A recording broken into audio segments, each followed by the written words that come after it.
Oke, Assalamualaikum warahmatullahi wabarakatuh. Kembali lagi dengan saya, Rahayu Mayangsari, Eskom Mkom. Nah, pada kesempatan kali ini, saya akan membahas tentang proses dan implementasi. Nah, masuk ke konsep proses. Nah, proses adalah program dalam suatu eksekusi, di mana suatu proses adalah lebih dari kode program, kadangkala dikenal sebagai bagian dari tulisan. Proses juga termasuk aktivitas yang sedang terjadi sebagaimana digambarkan oleh nilai pada program counter dan isi dari daftar prosesor. Sistem operasi mengeksekusi berbagai jenis program. Nah, pada sistem BAT, program tersebut biasanya disebut dengan istilah job. Sedangkan pada sistem time sharing, program disebut sebagai dengan program user atau task. Nah, di sini kita dapat mengambil suatu kesimpulan bahwa proses adalah suatu program atau job yang sedang dieksekusi oleh CPU yang membuat program counter, register, dan variabel.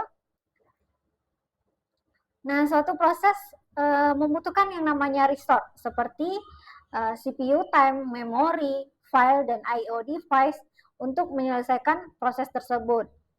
Untuk mengerjakan pekerjaannya, resource ini dialokasikan oleh proses pada saat dibuat atau pada saat dieksekusi. Nah, di gambar ini kita dapat melihat yaitu status proses ya. Nah, tiap-tiap proses terdiri atas satu kesatuan yang terpisah. Namun, proses ini butuh saling berinteraksi satu sama lain. Di sini kita dapat lihat gambar dari status proses. Nah, di sini ada new, ready, running, waiting, terminated, ya. New di mana proses sedang dibuat. Yang kedua, running yaitu proses sedang dieksekusi. Yang ketiga, waiting di mana proses sedang menunggu beberapa event yang akan terjadi. Nah, seperti menunggu untuk menyelesaikan I/O atau menerima sinyal. Yang keempat yaitu ready, di mana proses menunggu jatah waktu dari CPU untuk diproses. Yang kelima, terminated, yaitu proses telah selesai dilakukan atau telah selesai dieksekusi. Oke, lanjut ke yang berikutnya yaitu proses control block atau PCB, di mana masing-masing proses direpresentasikan oleh sistem operasi dengan menggunakan PCB, seperti pada gambar yang kita lihat berikut ini ya. Nah, informasi yang terdapat pada setiap proses meliputi yang pertama yaitu status proses, di mana terdiri dari yang namanya new, ready, running, waiting, dan terminated. Ya, yang kedua yaitu program counter, yaitu menunjukkan alamat berikutnya yang akan dieksekusi oleh proses. Yang ketiga yaitu CPU register.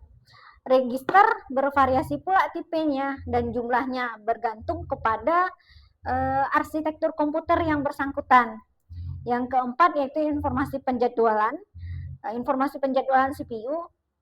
Informasi berisi prioritas dari suatu proses, pointer ke antrian penjadwalan, dan beberapa parameter penjadwalan lainnya. Yang kelima, informasi manajemen memori, di mana informasi berisi nilai dan limit register, fact table, atau segment table tergantung pada sistem memori yang digunakan oleh sistem operasi. Yang keenam adalah informasi accounting, yang ketujuh informasi status I/O. Oke, kita lanjut ke penjadwalan proses. Nah, tujuan dari multiprogramming adalah untuk memiliki sejumlah proses yang berjalan sepanjang waktu. Nah, yang bertujuan untuk memaksimalkan penggunaan CPU. Tujuan dari pembagian waktu adalah untuk mengganti CPU di antara proses-proses yang begitu sering sehingga pengguna dapat berinteraksi dengan setiap program sambil CPU bekerja. Nah, di sini ada bentuk-bentuk dari penjadwalan proses. Yang pertama yaitu antrian penjadwalan, di mana ketika proses memasuki sistem, maka mereka diletakkan dalam antrian job. Yang kedua yaitu penjadwal, di mana sebuah proses berpindah antara berbagai penjadwalan antrian selama umur hidupnya.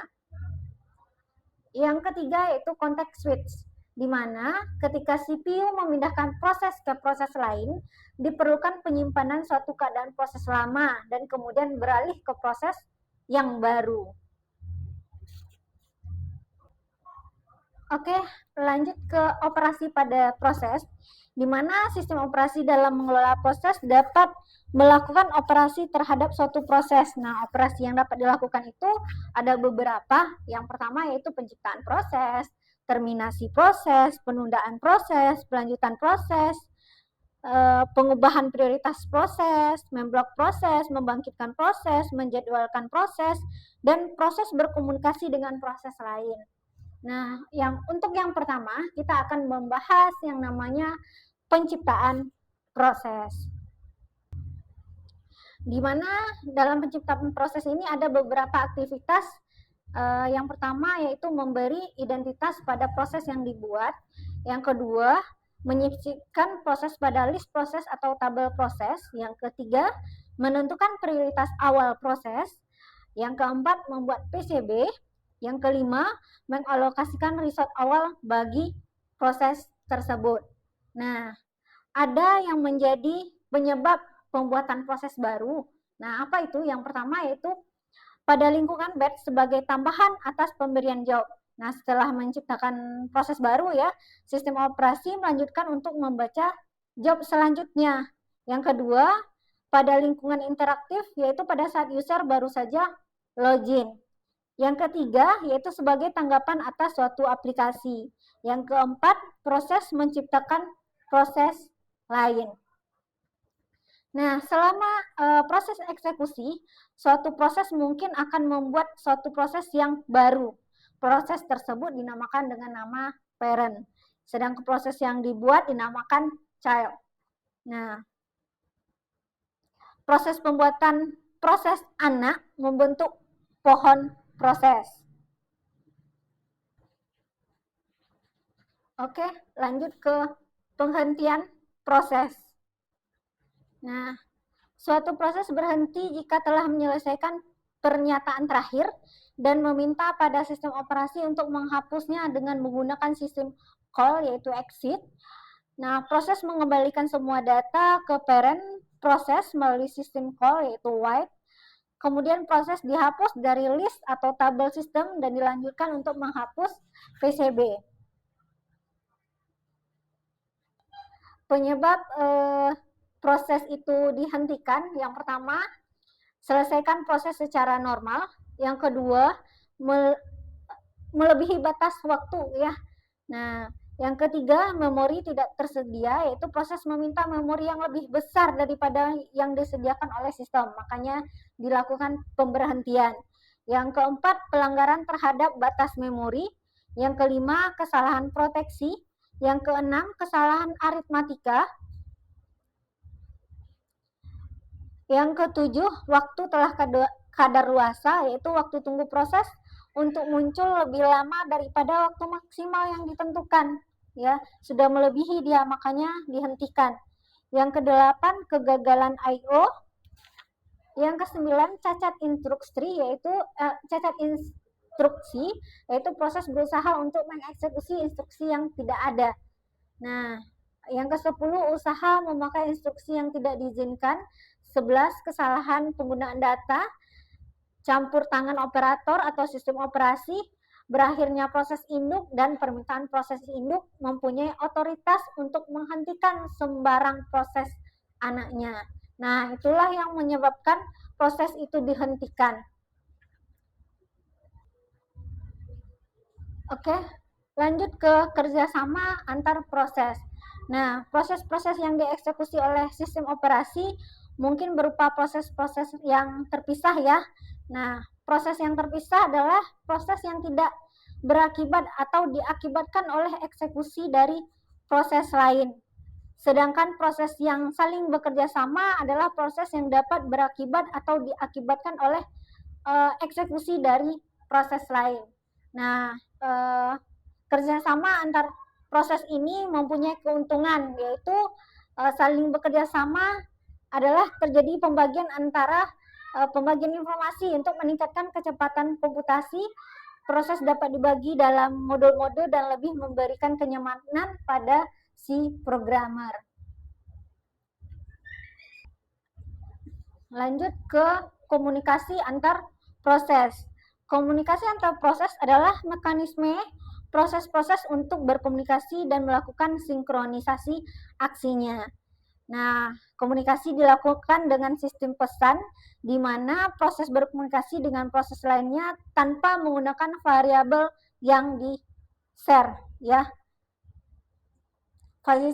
Fasilitas interproses komunikasi atau IPC terdiri atas dua operasi, yaitu send dan receiver. Nah, apabila proses P dan proses Q akan melakukan komunikasi, maka kedua proses ini harus memerlukan yang pertama, tersedia saluran komunikasi antara kedua proses tersebut. Yang kedua, menukar pesan menggunakan send dan receiver.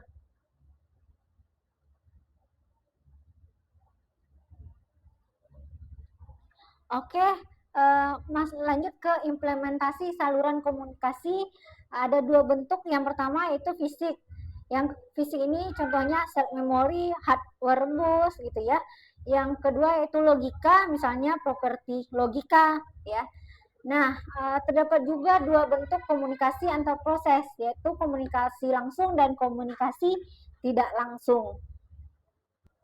Nah, komunikasi langsung adalah proses melakukan komunikasi ke proses lain itu secara langsung. Nah, kalau untuk komunikasi tidak langsung, pengiriman atau pengiriman pesan dilakukan melalui mailbox. Oke, lanjut ke thread ya, yaitu suatu proses yang didefinisikan oleh resource yang digunakan dan lokasi yang akan dieksekusi ya. Nah, suatu unit dasar dari CPU atau utilization yang berisi program counter, kumpulan register, dan ruang stack. Nah, thread ini akan bekerja sama dengan thread yang lainnya dalam hal penggunaan bagian kode, bagian data, dan resource sistem operasi. Keuntungan dari sistem thread ini adalah respon lebih cepat, menggunakan resource bersama-sama, lebih ekonomis, dan meningkatkan utilitas arsitektur mikroprosesor. Nah, dia juga terbagi dua, yang pertama user thread, yang kedua kernel thread. Nah, inilah kira-kira life cycle dari thread ya. Nah, mungkin untuk kesempatan kali ini hanya ini yang dapat saya sampaikan. Semoga apa yang saya sampaikan ini bermanfaat. Nah, jumpa kembali dengan video-video saya berikutnya. Untuk kali ini saya sudahi dengan wabillahi taufiq wal hidayah. Wassalamualaikum warahmatullahi wabarakatuh.